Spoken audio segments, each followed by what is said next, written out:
Bonjour, aujourd'hui je vous propose une recette autour de la Granny Smith. Cette pomme verte acidulée apportera de la fraîcheur à toute recette. On va réaliser ensemble un pressé de Granny Smith, loup de mer et grémolata. Il vous faut un poisson blanc comme le loup, du fromage blanc, de la ricotta, citron jaune, quelques piments de pin et du basilic.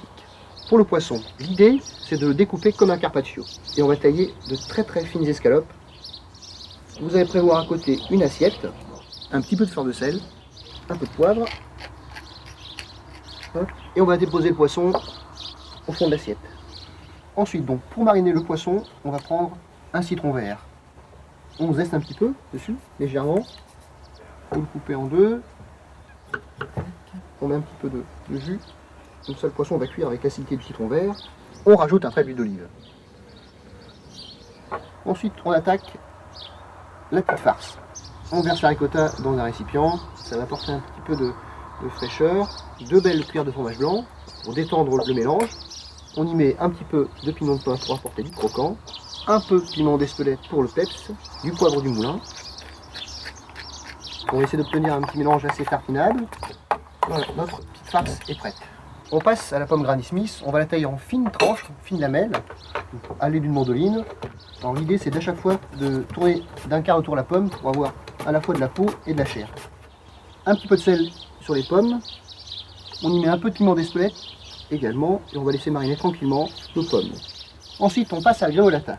Alors un citron jaune qu'on va râper, et en fin de compte la grémolata c'est une vinaigrette très citronnée à base d'huile d'olive et de citron jaune. On récupère le jus, pensez tout de suite à saler votre grémolata, on met un petit tour de poivre du moulin. Hop, ensuite on y va avec les piments de pin, donc vous les hachez grossièrement au couteau, alors pas trop fin pour vraiment avoir du croquant.